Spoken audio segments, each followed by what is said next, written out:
To answer the question, yes, it's very active. Hey, Apophis here, and I'll be showing you guys two mid-level invasion builds today. One is this level 80 strength build, where I'm using the new Freya's Curved Greatsword, and also having Dryleaf Arts as a backup weapon. I kind of wish that I had recorded some stuff with Dryleaf, but it's not bad for its weight, especially now with the poise buffs from 1.13. The main art I'm using on Freya is Savage Lion's Claw. This art does a ton of damage, I think, with the 52 strength that I'm at. It does around 1.1k if the whole thing hits. I do not think it's a true combo, but it is extremely funny. Well, let's just watch the rest of the clips. I definitely should have pulled out the dagger there and just finished him, but oh well. One of the most fun parts about these sort of like, I don't want to say low-level invasions, but mid-game level invasions is that most of the time they're just going to be playing through the stage. That reminds me of, let's say, Dark Souls 1 to 3, where, you know, the majority of the time you'd be invading people just playing the game. I mean, other than a couple of regions where you know that they're definitely there for PvP, like Darkroot Forest in Dark Souls 1. Or sometimes the Iron Bridge in Dark Souls 2, etc. And, Vigor check. But, yeah, I think these people were kind of waiting for me, so you will occasionally get a gank. I think it's, let's just say it's like a 1 in 10 chance versus the 1 in 5 chance at 117 and the 80% chance at 150.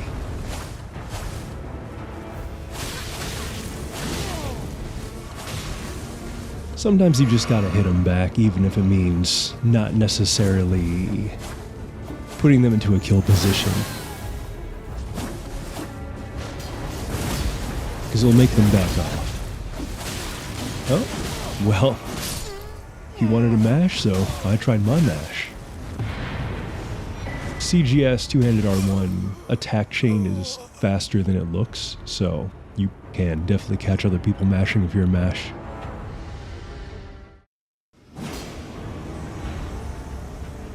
I guess people don't know about the starting invincibility when you spawn in. Well, they know now.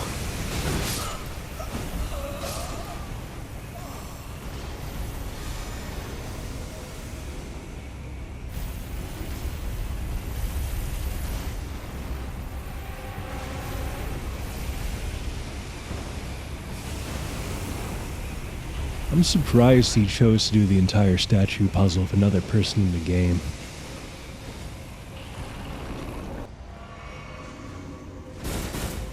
You know, I didn't think I was going to catch up to him, but the problem solved itself.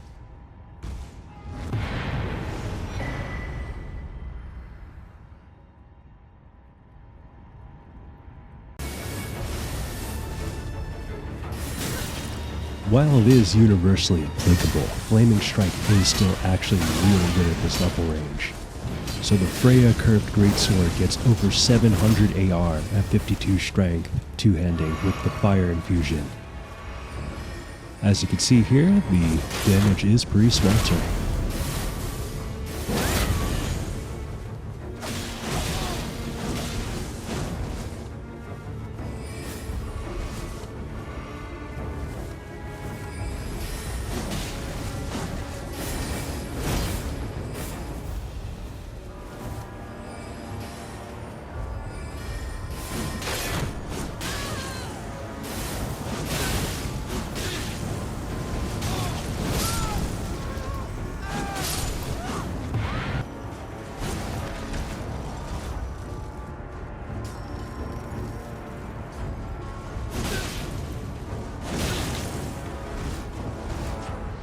As an addendum, I did actually film some footage of the martial arts.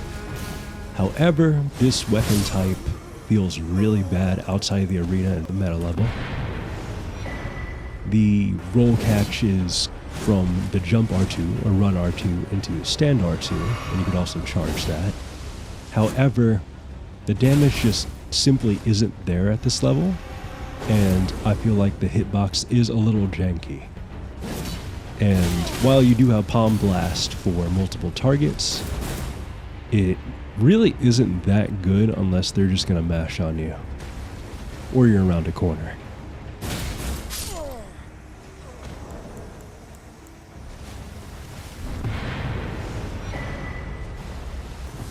And I was pretty surprised. I mean, obviously I got to the DLC on this character. I didn't do that much of it. I just grabbed a couple items. But, yeah, his fandom definitely seems to be quite leveled. But, another bigger check. And so, we're on to the next build. So, the next build originally was level 60, but I leveled it to 72 to hit a certain equip load breakpoint. And it's a faith build, also on plus 17. It's definitely a more sweaty setup, for sure. Featuring a Banished Knight halberd in the main hand, and a hand axe in the offhand for the 13-frame L1 attack. At the request of a friend, I'm trying out Flame Skewer. So, Flame Skewer is an attack from the DLC that launches you forward and has a follow-up attack that resembles Great Combustion from Dark Souls 1. It comes out pretty quick. I don't think the hit stun is that great, but overall, it's an interesting skill. The dash part could actually go under some high attacks, similar to crouching. However, I believe the SP cost is pretty high. If you do both parts, it's 24 versus Flaming Strike being, I think, 12 or 14. And there I accidentally used the finger that was placed in my hotbar instead of using a flask, which then caused this guy to send me a piece of hate mail calling me, quote, a bitch. But that's fine.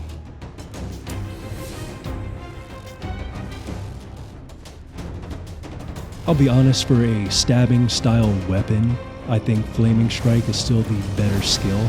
It covers your weaknesses of people stepping you to the left or right.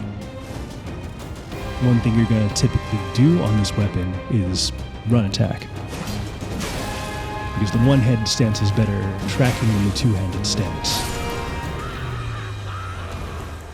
And there we go. That one's done.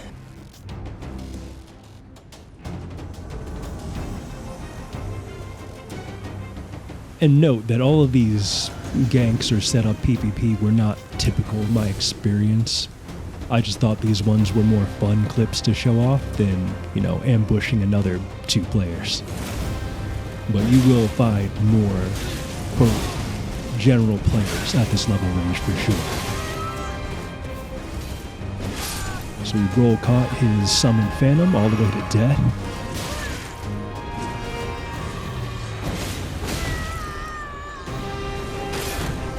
And that's like the third guard break that I probably could have used. I actually realize it now that there's quite a few times where I just didn't switch to my dagger when I saw the guard break.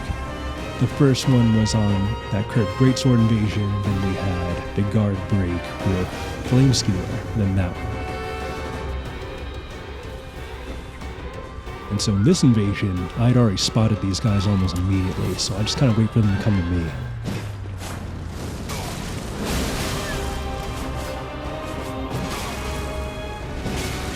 Look at that meaty damage on the running R1.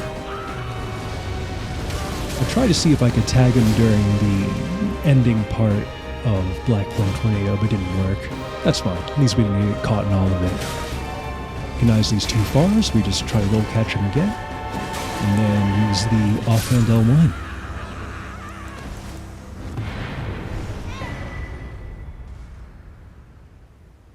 Well, I hope you enjoyed the video.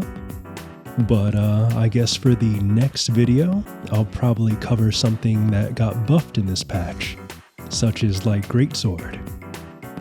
And I guess backhand blades. Ugh. But after that, maybe we'll explore some power stance now that that can poise break on every L1 again. Anyway, I'll see you guys on the next video, and if you have any questions, feel free to leave a comment, and, I'll see you guys next time.